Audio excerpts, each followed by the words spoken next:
Okay, I'll go ahead and get started. Good morning, everybody. Thanks for joining me for part 3 of EdgeRater Pro 2024. From beginner to pro, all you need to know. And today, well, let's just quickly review where we got to before. So we're in part 3. So there've been obviously 2 parts before, and part 2, we looked at a few things. So one of the things we covered was where do symbol lists store their data and how you can check how much data is in a symbol list. We looked at the backtest of when price crosses above the upper Bollinger Band. So we ran a backtest on that. And then we looked at how to save trade simulations of backtests when you do the pop-out feature and save it to the file system. So you have a permanent record of your test. Then we looked at the probability of touch template, and there was a activity for people to do after the webinar, before today's webinar. If anybody actually went ahead and did that, let me know. Be interested to know if anybody took a look at the probability of touch template.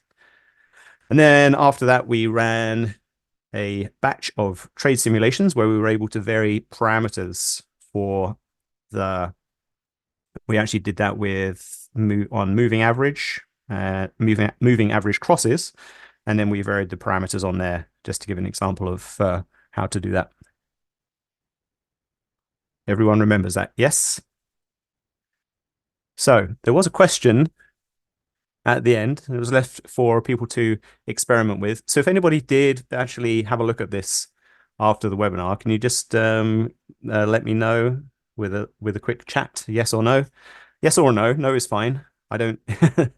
There's no credits given for. It's not graded this webinar. So, but I'm interested to know if you managed to have a look at it. But I would recommend going back, looking at the recording of this section 2, and just running this for yourself, because it's quite instructive to do that. But what we saw is that when we're looking at price crossing above the upper Bollinger Band, the 2 standard deviation Bollinger Band, so 20 period look back and 2 standard deviations, we saw that when you change that to 3 standard deviations, the future volatility that occurred after that cross was a lot higher than when it price crossed over 2 standard deviations. So more volatility after a cross above 3 standard deviations. Interesting, probably expected. And the exercise for the viewer was to compare what happens when price crossed below the lower Bollinger Band and run that on 2 versus 3 standard deviations. So I said I would run that and I'll show you the results. There was also a pop-up quiz to see what people thought might happen. Would there be more volatility when price crosses below a lower Bollinger Band than when it crosses above an upper Bollinger Band? And most people thought it would actually be more volatile on a cross below. So here are the charts for crossing below lower Bollinger Bands. And the interesting thing to see is that when you compare the 2 standard deviation Bollinger Band and the 3 standard deviation Bollinger Band, there's actually more volatility on after price crosses below 2 standard deviations than there was when price crossed below 3 standard deviations. That's quite a significant difference as well. So that was an interesting result. You would tend to think that a 3 standard deviation move down would lead to very high volatility in future bars, but that does not appear to be hold out in the testing. And one of the reasons for that, you can try and guess at some of the reasons. Nobody really knows for sure, but you could think that a 3 standard deviation move down is a complete exhaustion. And so moves that occur after 3 standard deviation cross of the Bollinger Bands are that was the big volatility move, and then everything else just kind of calms down after there. So you could think of that, but I'm not saying that is the reason, but you can try and justify it like that. So overall, the intuitive situation was that the 2 standard deviation cross leads to more volatility than crossing above the upper 2 standard deviation. And then the surprising result is that the cross below the lower Bollinger Band at 3 standard deviation led to less volatility than the cross below the lower Bollinger Band at 2 standard deviations. And it also led to less volatility than the cross above the upper Bollinger Band at 3 standard deviations. And here I've superimposed those two charts so you can see exactly what they are. The center one, the one that's on top essentially, that you can see is the 3 standard deviation cross below the lower, and then it's superimposed on the above upper Bollinger Band 3 standard deviations. So quite significantly less volatile. So the agenda for today is we're going to take a look at Monte Carlo analysis, talk about what Monte Carlo analysis is. We'll run some Monte Carlo analysis, and then we'll look at multi-factor trade analysis. So these are two extra powerful things that you can do when you're running backtests and analyzing historical trades. So it is demo time. So let's close down the PowerPoint. We're in the category trade simulation. In this category of templates, this is where you can automate your backtesting, as we talked about before. And the first thing we will take a look at is the Monte Carlo simulation. And what I'm going to do is I'll show you on the file system a test that we're going to use for this. And so we'll look in documents under EdgeRater, and I've created for this webinar a simulation. And it's a moving average cross, but I'll explain it when it comes up. I'll show you exactly what we're going to run here. So this is a batch test, and it's basically where a cross, essentially, simulation. So it's when the moving average crosses up through a level, and then the exit is when it crosses down through a level. And for the fast moving average, I've used a 1 period moving average. And the reason for that is 1 period moving average is essentially the close price. So what we're really testing is when the price of the stock closes above each one of these moving averages, 200, we're going to enter, and then we'll exit when it comes down back through that same moving average. So the very first one is the cross above the 200 period moving average. We'll take an entry. You can see that is here, scan.moving average up. And then we're going to do an exit on moving average down through the 200 period moving average. And this is a very interesting moving average because in a lot of texts, people talk about stocks being bullish if they're trading above their 200 period moving average. So this is a test that you can use to validate that thought process. Okay, so we'll see some interesting results there. And then just for fun, I've also put in some others here. So 100 period, 50 period, 22 period, 10, 5, and 3, going all the way down to that low a level. Okay, what you would expect to happen here is obviously the 200 period moving average cross is going to be a longer trade, right? And then the 3 period moving average cross, you would expect that to be a much shorter duration trade.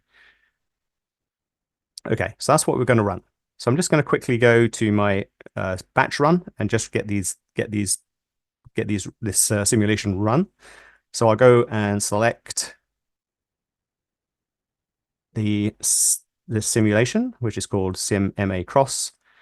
I'm going to use the entire data that I have in my symbol list. So it's 10 years of data. And I'm also going to be using this symbol list. This is a list of just 20 ETFs. And it's the ETFs that are used for the high probability ETF trading. And it's just a good solid set of ETFs. And it keeps the number of symbols quite low. And so everything should be a little bit more zippy when we run everything. So yeah, so I've set that up, and I'm going to output the result of this into a folder called, I like to call, as I said before, anytime I do a batch run, I like to output it into a folder with that similar name, so I know exactly where it is. It's easy enough on my system because I don't have anything else in the reports directory, but I'll call this sim ma cross. Everything will be in that folder, in the reports folder. Okay, so 10 years of data. So I'll just hit run on here.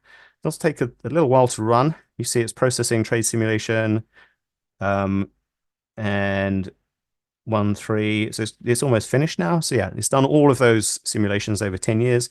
And so now we have a summary of the results.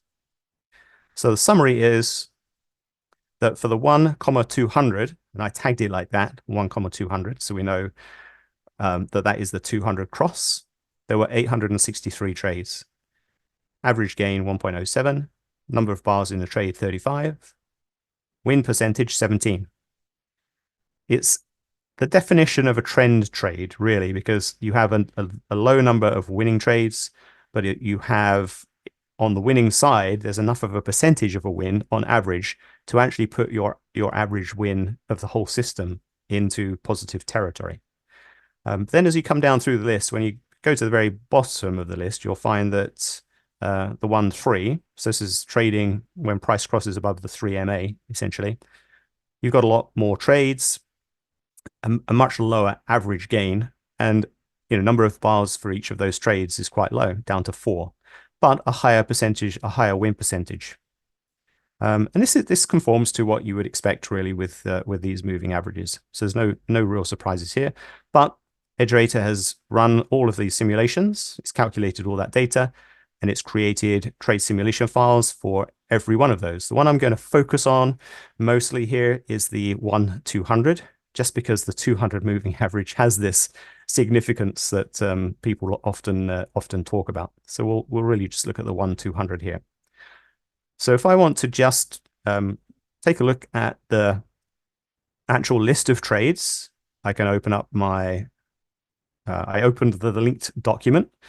This is the file that was generated from EdgeRater when the batch run was run. So it's got all 900, well, how many trades did it say? 860 trades are all in here, one trade per row. And as we click down through the list, if I actually made my charts, let's set the chart up so we can just see what we're talking about here. So if I added to the charts a moving average, I like to just search for it first. So Control F will find your indicators, and then I can see its moving average is down here, and I'll just drag that because it's an overlay. I'll drag it over into here, and I'll set the parameter up to be 200. Okay, so 200, oops, not 2000, 200 period moving average, and we'll remove that indicator and that indicator. So just one indicator on this chart, 200 period moving average. Turn on annotations. So now as it comes down through, let's just zoom the chart to a reasonable level.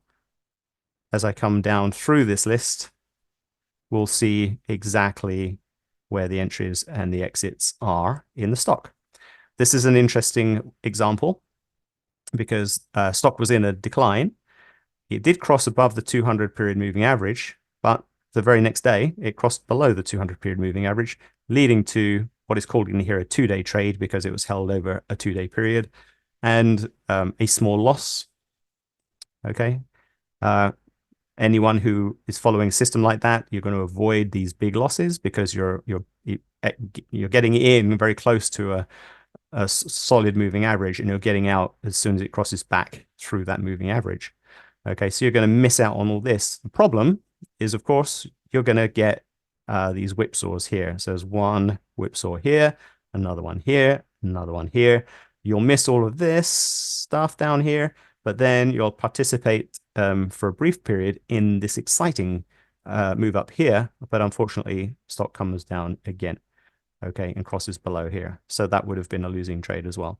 So as you scroll down through the list, you can just see where those trades were. And I always recommend putting the indicators onto a chart and just scrolling down through your symbol list and make sure the simulation is doing exactly what you expect. Okay, now of course you can sort by P&L, And here you'll see this is an example of you've got small losing trades. So the biggest loss was a 7.5% loss. The reason it was actually as big as 7.5% is because when the stock closed down through this 200 period moving average, there was a massive overnight sell-off. And so this was the next opportunity to exit. So these are the reasons why you get these larger than expected losses. And then on the upside, you can get quite nice moves with holding for these nice moves here. So 200 period cross here, and that was able to stay in the trade. This is in the Qs, stay in the trade all the way through to here.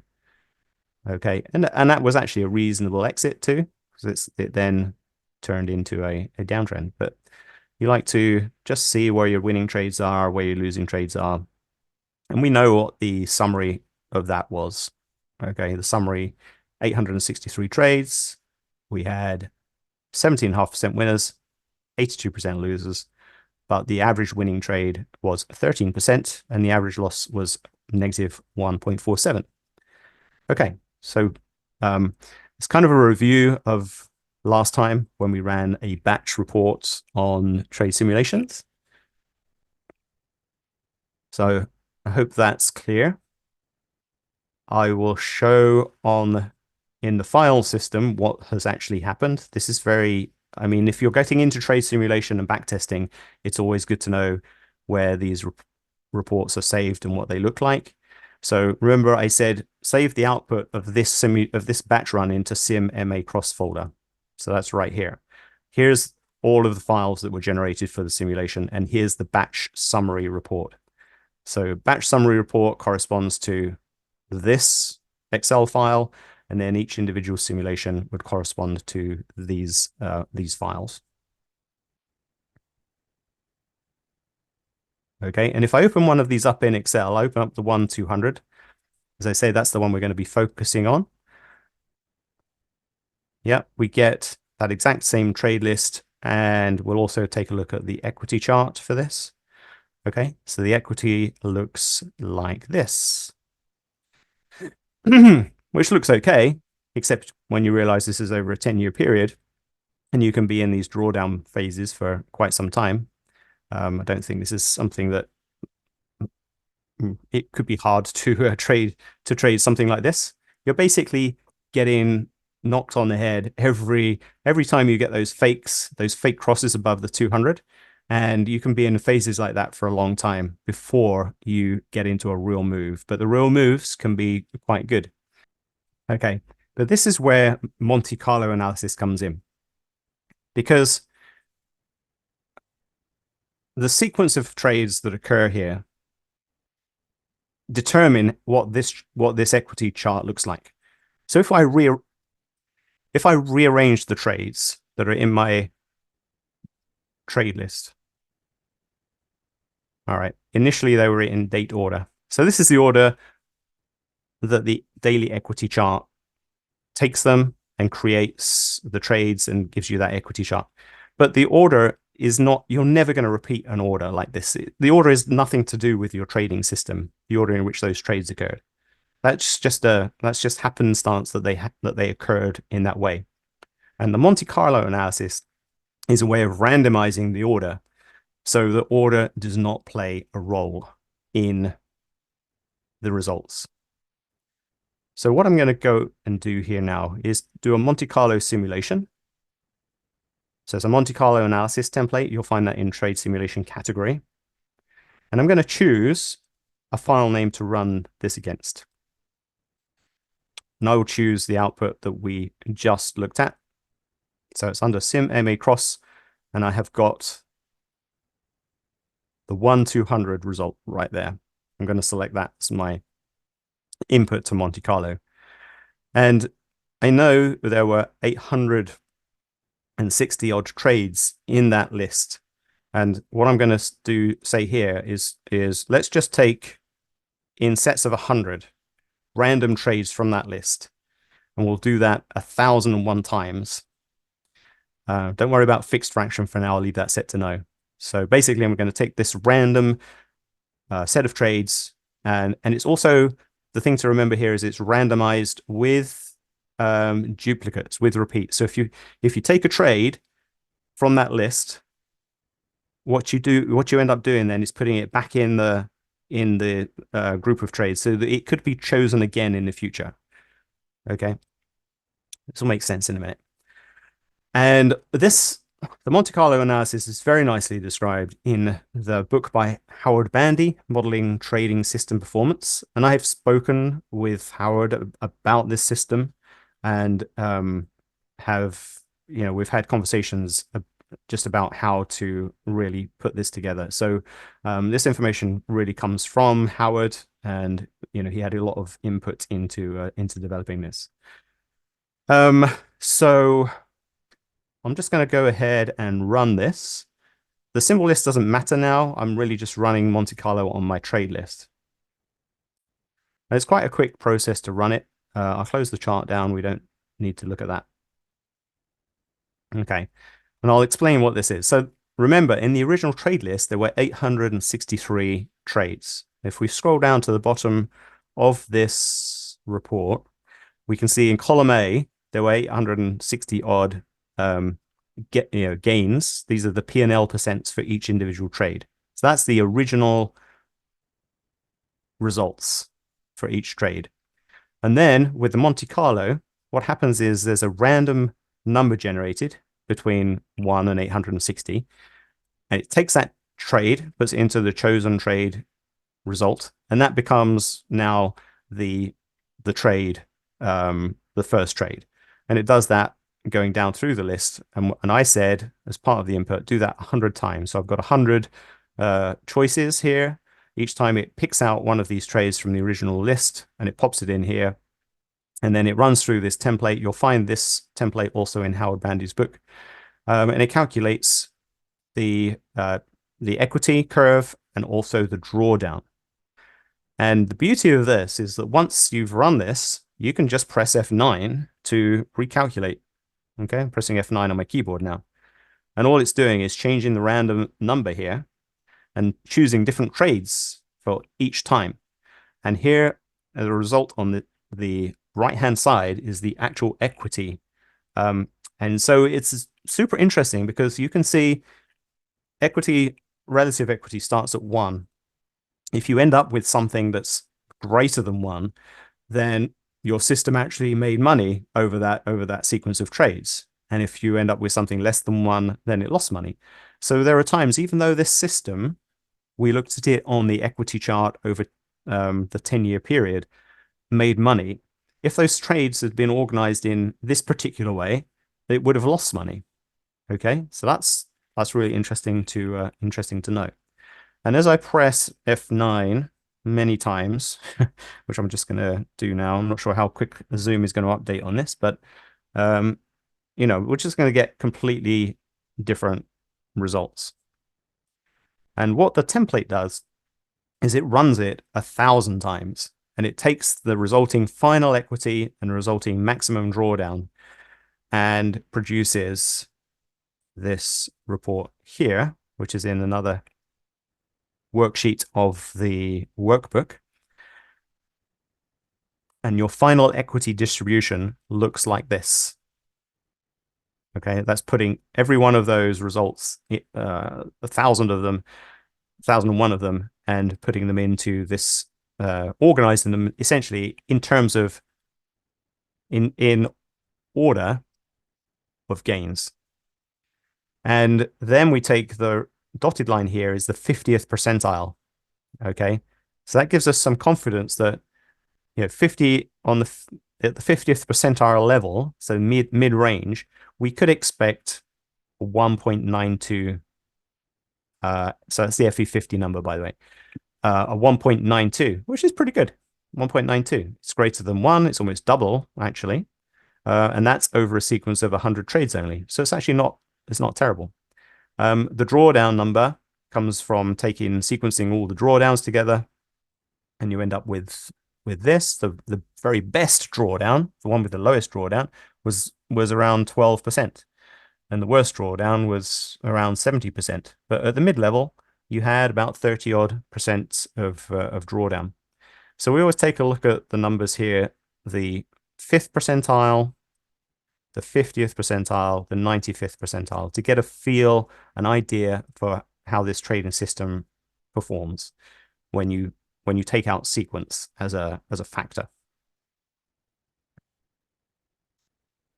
And that essentially is what Monte Carlo analysis is all about. It's not, it's when you first talk about Monte Carlo or first hear about it, it sounds very mysterious, but it's actually a very rigorous, methodical process, and makes sense. And I really like this template that it can actually show you the results and allow you to press the F9 to see the results straight away, but it's also done a whole 1,001 trades for you and given you the final result.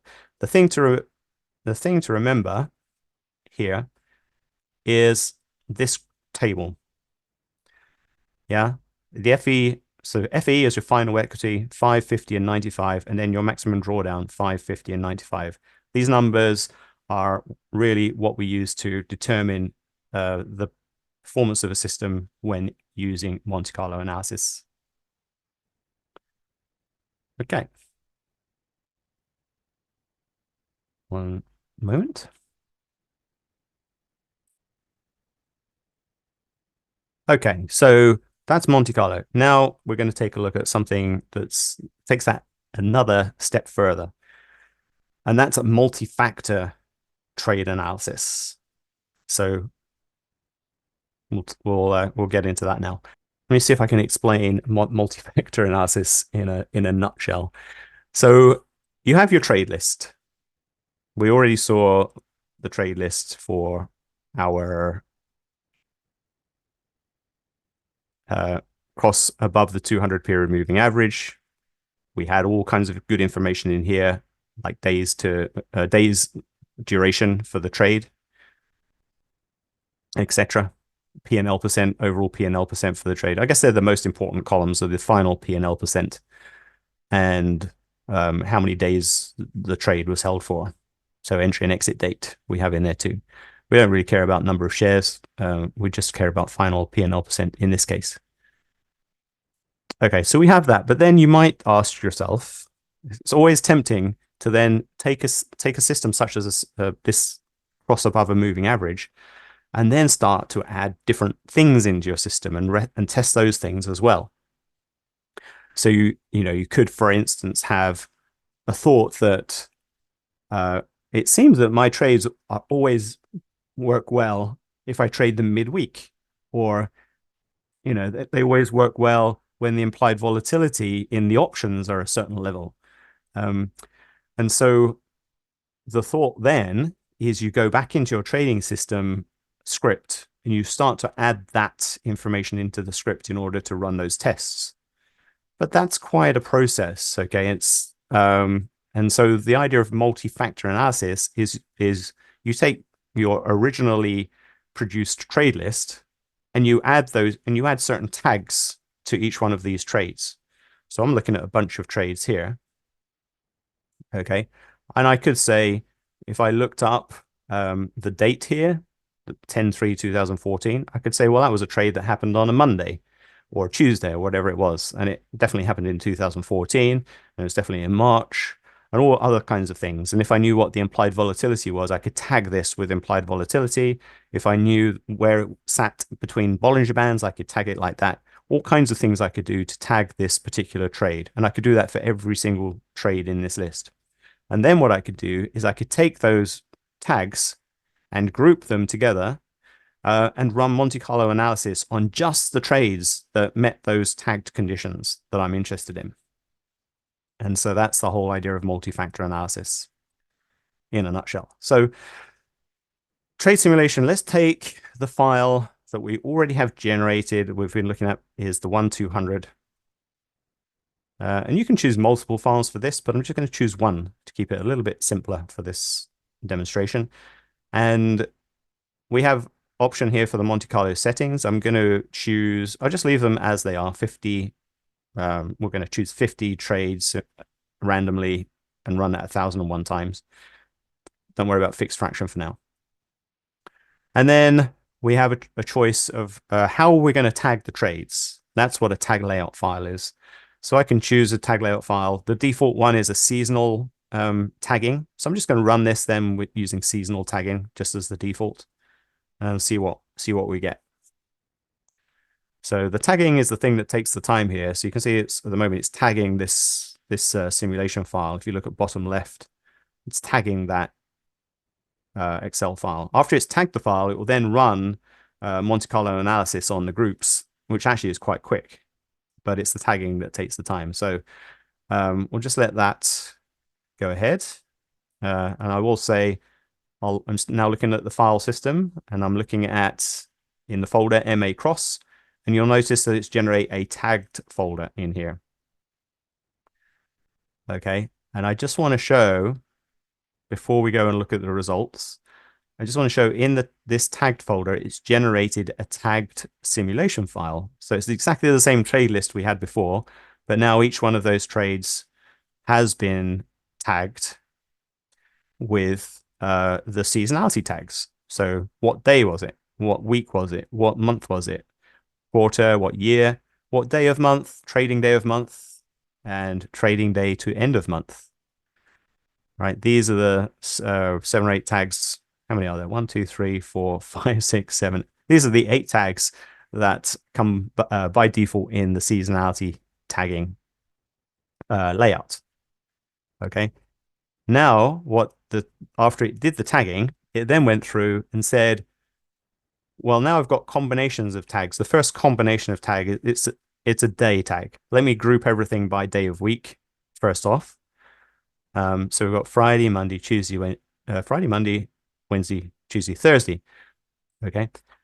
So now, what if I just wanted to see what day of week was best for initiating the trade? It's all to do with the entry date of the trade. Okay, so they're tagged based on entry date. So if I just chose in here Friday, Monday, Tuesday, Wednesday, so we only have now 1, 2, 3, 4, 5 rows in here, and I'll sort them by the FE50 number. I can see that, over that 10-year period, trading on a Monday, if you entered that trade on a Monday, when price crosses above the 200 MA, actually was a much better result than if you had entered on midweek on a Wednesday. And you had a drawdown of 24.8%, which is mid-range here. The highest drawdown was on the Wednesday with 28.4%. But also you can see how many trades are part of this group. How many trades that entered on a Monday? Out of my list of 860 trades, there were 166 that entered on a Monday. 147 entered on the Thursday, 188 entered on the Tuesday, 164 on the Friday, and 198 on the Wednesday. And then we also get a look at the number of positive trades, number of negative trades, and the average percent return. So you can see there's quite a low percentage of positive trades for the Monday compared to others. Highest was 20% positive trades, which occurred on trades entered on a Thursday. So it's a very quick summary and of just slicing and dicing that report and running Monte Carlo. Lots of processing going on behind the scenes, producing a rich set of results that will really help you to see what's going on with your trading system.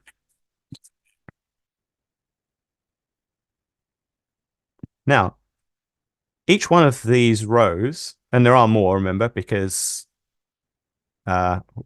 we've also got all of these other tags as well. So we can find out, for instance, if we wanted to know what year was best, we can just choose all of the years that we have in this result. And then we can order by FE50 on the year. So 2020 was a great year with a 13% level for FE50 means a gain of 13x. You start at 1. If you get to 2, that's a 200% gain. So it goes up like that. So 13x is pretty good.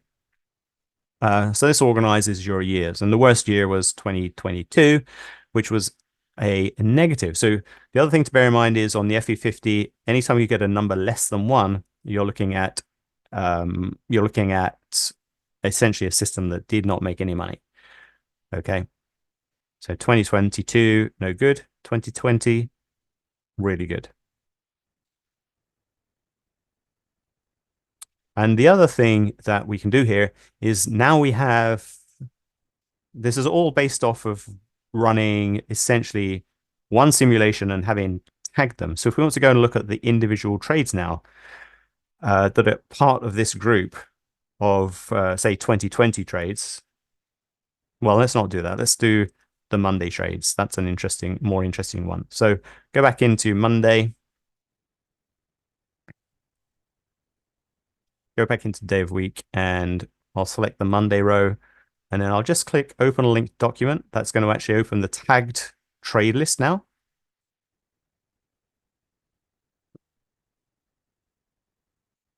Okay, and in order for me to now see the trades that happened on the Monday, I can actually just do a filter on this list. So I can say, just filter to Monday. Okay, and now if I look at the chart, I'll get to see all of the trades that, and I can do a P&L percent as well. All right, so we've got some large winning trades here. Come back over here. So, 75%, 62% gain. These are the best trades that happened on a Monday.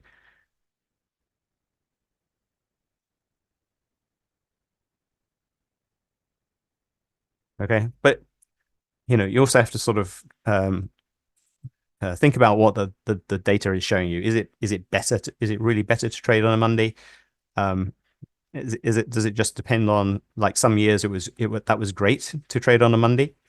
And so if you have a question like that, one of the things you can do is come back over to your trade simulation, and instead of running, so you're able to actually change this thing here. What by default, when you have a tag file, every single tag is called out one time. So it's only going to use that tag against itself. It's not going to do a combination of that tag and another tag unless you tell it to. So what I could do is, to clear this up, I'll just select this whole thing and say delete cells, delete entire row. So I've now only got tag combo 1, and I'm going to say this is day, and I'm also going to say this is year by putting a 1 in here. And I'm just going to run that. So now it's going to break down the Mondays by year. So, if you saw that Monday was great every single one of those 10 years, that would be something quite special. What it's actually doing now, it's going through and doing a whole tagging process. Because I haven't removed these columns, it's actually tagging that entire trade list again. So that's the thing that takes the time. I could have removed some of these columns, but I just didn't do that. So anyway, it's processed that combination, tag combo 1. It's done its Monte Carlo, and now I can see in my list year and day. So if I select only Mondays in here, now I've got a breakdown of Mondays and year, and now I can sort by the FE50 level. And here we go. This is where you can start to really see if these tags have an effect. In this case, Monday in 2020 was such a good trading day that it really overpowered all of the other years. There were some years where Monday was the worst, like 2022, but in 2020, Mondays happened to be the best. So, it allows you to sort of further analyze any edge that you see and you think you want to test a little bit further. You can add that as a factor into your multi-factor analysis. So all I'm saying here is don't think anything special about Monday. Monday was great in 2020. It was not great last year. And the other thing I'm saying is don't think that crossing above anytime stock is above 200 period moving average, you're in a bull market. Do your own testing. I'm not suggesting that would be a great way to trade. But the interesting thing is that if you look through the documentation of people who are writing trading systems and have got successful systems, oftentimes they'll use the 200 period moving average as their demarcation line as to whether the stock is tradable on the long side. And so if price is above that, that's potentially a long trade. If price is below, potentially a short trade. And that happens in the high probability ETF trading. That's one of the factors for high probability ETF trading. Stock has to be above the 200 to trade long. It has to be below the 200 to trade before you trade short. It's a demarcation line. So it's interesting to go and actually look at the results of those, that pricing really, and see if that's valid or if just something that makes you feel a little bit better.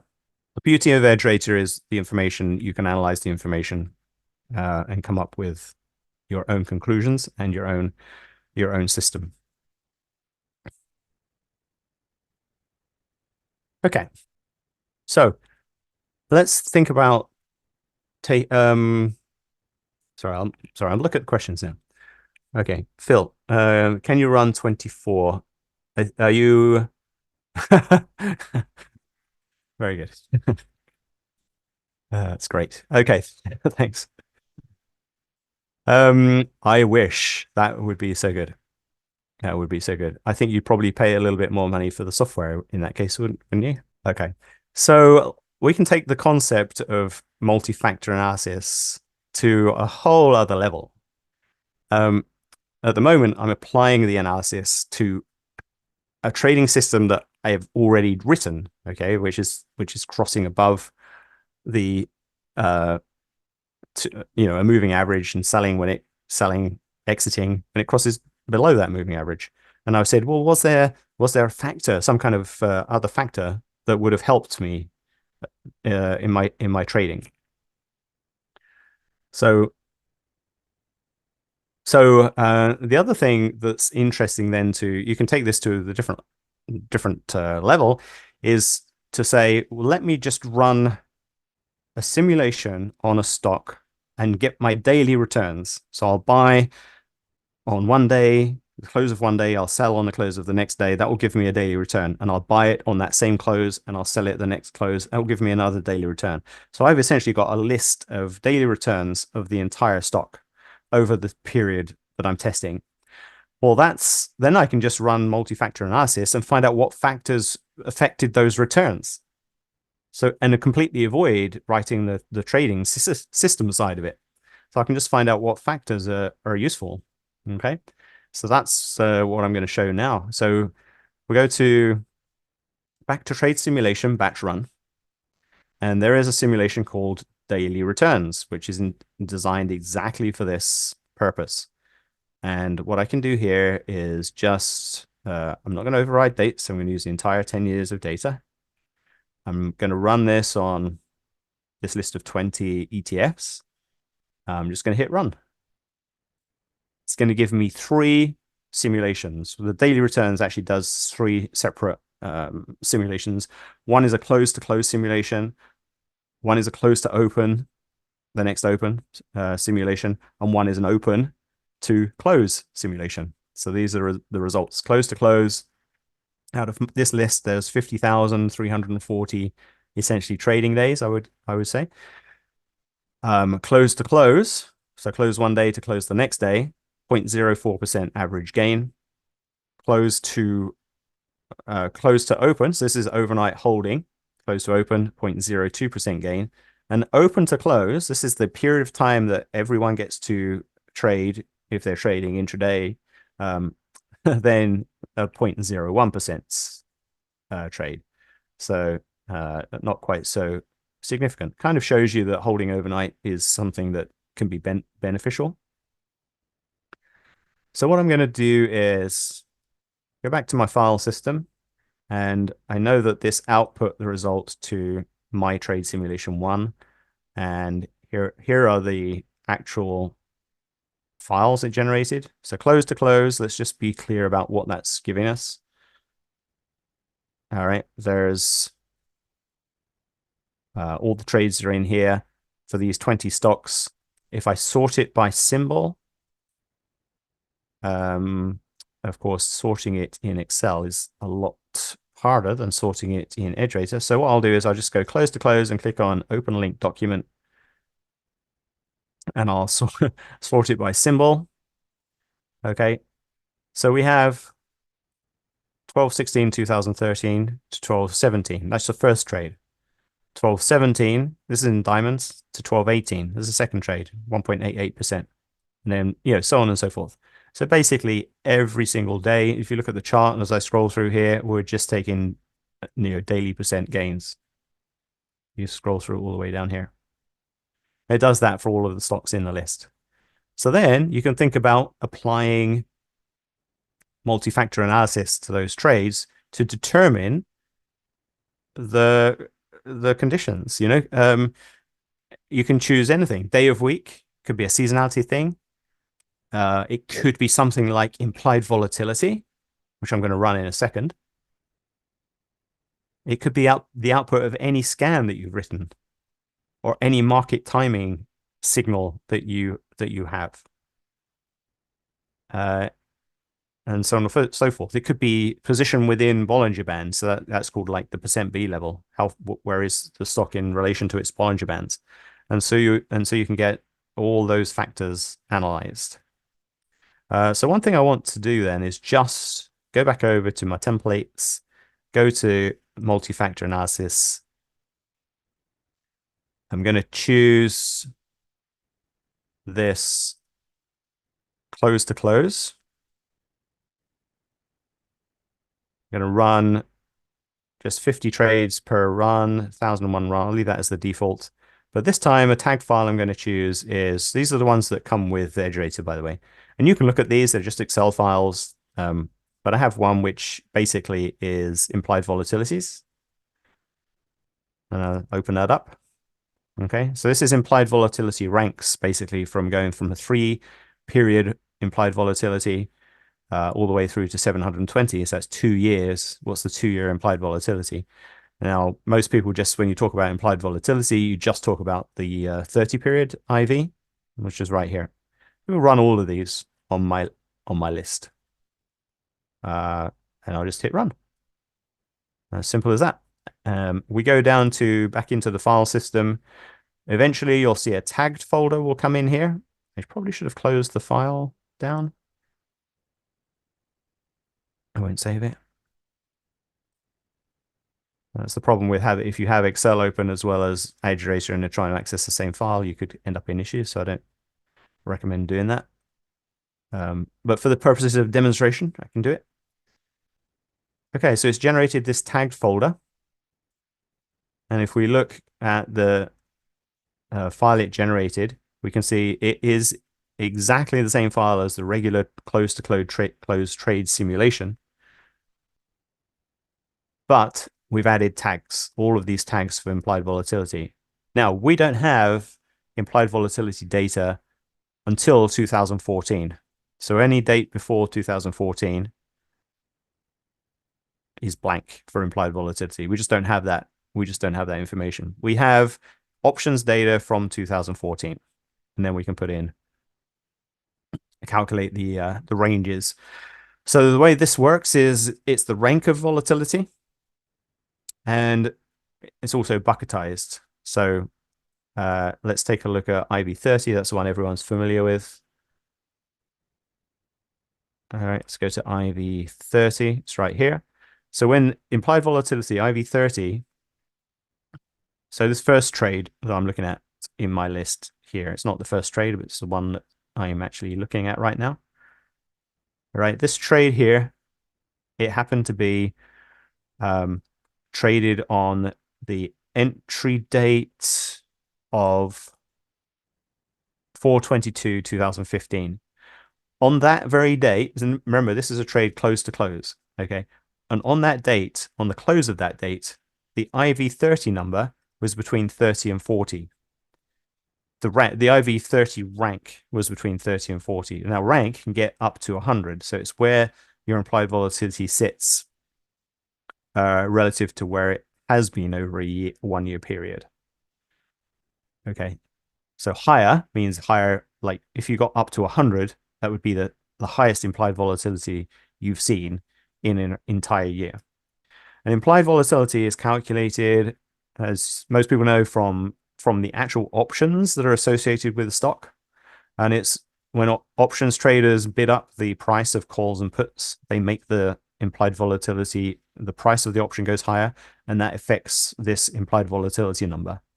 So when people are buying puts because they think a stock is going to tank, or they're buying calls because they think there's going to be a huge move in the upside, it puts the price up and it puts the implied volatility number up. It's the only future looking indicator that there is. All the technical analysis indicators based on open, high, low, close volume are all historical looking. But when you're looking at implied volatility numbers, you are looking at obviously, data that's calculated, but that data is calculated based on future expectations. So it's super interesting. Yeah, so here we have this all tagged properly. And then what we can do with the tags is just run Monte Carlo. You knew I was going to say that. But we'll just go over to now do a well, we did do the Monte Carlo. We did everything in one go. And that's the result of that is in the reports viewer. Thank you. Okay, I'll close the chart down. All right, let me sort by FE50. All right, so 1.05. Remember, these are one-day trades. They're not holding for a long period of time. You don't expect to have huge numbers in here. So the best result in here was there's a count of 3,085 trades, right? And the best result is when the implied volatility 45 was rank was between 70 and 80. And you had good result there with a drawdown of 8.7%. Let's take the IV30 rank because that's really what everyone knows when people talk about implied volatility. And I'll just look at IV30. So I'll forget everything that's got a star, blank, or blanks. Okay, so we're looking at IV30. We'll sort this by the FE50 number. And so here, yeah, so here we can see that the best results came with a 30 to 40 rank of implied volatility. The worst results came with a 0 to 10 rank of IV30. Now, 0 to 10, what does that mean when the implied volatility of the underlying stock is between 0 and 10? It means that that options traders have no expectations of volatility coming up in the next 30 days. It's a very low level. So it's the lowest level they've expected in a year.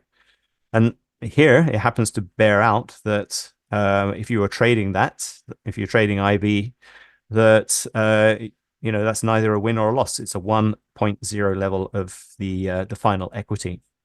However, your drawdown is also low at 6.1%. But the best was between 30 and 40. That's a range where stocks can actually move higher. In this case, and you've got 1.03 on FE50 number and a 6.2% drawdown, not too bad. The worst for drawdown is this level here, 90 to 100. So if the traders of options are expecting volatility, future moves to be volatile, it tends to bear out here that you've got high drawdowns. But in this case, the final equity was middling. Okay, so yeah, so that's that's an example of what you can do and how you can take, rather than putting a trade system together and then applying multi-factor analysis to a trade system, you can just say, give me the daily returns of a stock and I'll apply my own factors and I'll see if any of those factors had effects on those daily returns. Now, there are some built into the system, as I said. You can write your own indicators to certain values, and you can look at ranges. You can write your own tags, essentially, a tagging file. So they're all in the folder, and you write them in Excel. So I can write, my tag files here. My implied volatility tag file is right here. I'll show you what that looks like. Okay, it's taking basically an indicator in EdgeRater, a chart script, and then it's creating a range of those outputs and tagging the stocks with that range. So those are the taggers there. And you can do things. The seasonal analysis one, this is a different style of tagging file. It basically looks at, so for day, it looks at tag lookup seasonal. And if you go to tag lookup seasonal, you'll see a file that EdgeRater has delivered to you, which basically goes through every single day, all the way from 1993 all the way through to the end of this year, and that will be updated when we come to the new year. And it just says, what the tags should be for that date. 7/7/23 was a Friday, week 27 in July, third quarter, trading day of month, etc. And so, tag lookup just basically looks up a certain number from a file, and you can create your own files. You can have whatever you want in those files, and it applies that to be the tag for that trade. And so you could put market timing signals in there too. So yeah, so that's boom. Okay, so we have come to the end. I appreciate everybody being here. If there have any questions, please let me know. There will be one more part of this series, which will be on Wednesday, and I'm really hoping that Ken can send me a video of his description. I know he's super, super busy at the moment with all kinds of things, and so that may not arrive, but if it doesn't, it will come at some point, and we'll do a special session on Ken's templates. Otherwise, Wednesday we'll go through what I like to go through is creating your own templates and the different kinds of templates that you can create. So that is the plan there. So let's take a look at the questions that have come up in here. So first off, we have yeah, Phil. How would you filter trades so only take trades when SPY is above the 200 MA? Well, I guess that's the original system that I put in at the very beginning. It was a trading system that basically it's not quite what you're asking, but yeah, it was trading when price crosses above the 200 and then exits when price is below the 200. What you could do though is in your multi-factor analysis is you could do the daily percents, so the daily distribution of percents, and then you could tag each one of those with a yes or a no as to if it was above the 200 MA or below the 200 MA, and that would then generate you a Monte Carlo results, which would indicate if it was better to trade those stocks above or below the 200. And as you said, Larry Connors said you get paid to hold overnight, and it's confirmed again here. Yeah, thanks for that question, Phil. Can the simulation templates use a price other than close, e.g. high? Yes. Yeah. So the simulation templates are using scripts that you have written yourself. And we haven't gotten into script writing yet, but I think that's going to have to be another session that comes after this initial 4-part series on writing your own scripts. But a script, you can use any of the open, high, low, close, and volume in your script. You can also use in a script earnings dates, how many days before earnings it is, or how many days after earnings, for instance. And you can also use anything in our options database. So to do with implied volatility, straddles, we've done a whole bunch of calculations on whether straddles made money over certain periods of time. So you can certainly use all of that stuff. And once you've put it into a script, you can then output the results into a template or a trading system. There you go, Tom. Yeah, thanks, Ron. GM, have you come up with some things so you could make templates and put on Edge for us using this process? I mean, there's a lot of templates in the system, as you know, and all of those are to do with things that I've read from books, magazines, and have put into templates. I've done a lot of work with some of the Connors things. So there are actual simulations like the we had the high probability ETF trading. That was a great system, and still is a great system. But then Larry Connors started to go into other directions with some other techniques, and there are scripts in the system that run those simulations as well, so you can see if they're still working. Once you've found a system, and I do want to get into the next idea, not today, obviously, but at some point, once you've found a system, so you have an idea. There was a guy that I worked with on his system a couple of years ago, when I came back to the UK, and he had an idea for a system that he coded up in script, and it ended up being a very simple concept. And what he did then was he took that system and he ran it using the Monte-Carlo analysis, using the multi-factor trade analysis, and he found the stocks that his system worked on. This is a really key concept. Systems don't work on all stocks on all timeframes, but he ran Monte Carlo to find out what stocks his system worked on, and he traded his system after finding that. It was only a handful of stocks, like 6 or 7, and he traded his system. I followed him trading. I didn't trade with him. I followed his trading for over a year, and he was doing really well with that system. So that's another thing you can use Monte Carlo multi-factor analysis for. Okay, so Ron, I ran a template with December 13th data, Yahoo data. Notice during the day when I looked at charts, the December 14th bar would be updated. Yeah, during the day with Yahoo data. Yeah, so Yahoo data is interesting. I think that Yahoo, if you do an update of your data, your symbol list, say you have a symbol list that's associated to Yahoo data, and you hit an update during the day, I believe that Yahoo data is like 15-minute delayed or 5-minute delayed for some stocks. So your data is no longer end of day at that point. It contains the latest 15-minute delayed data.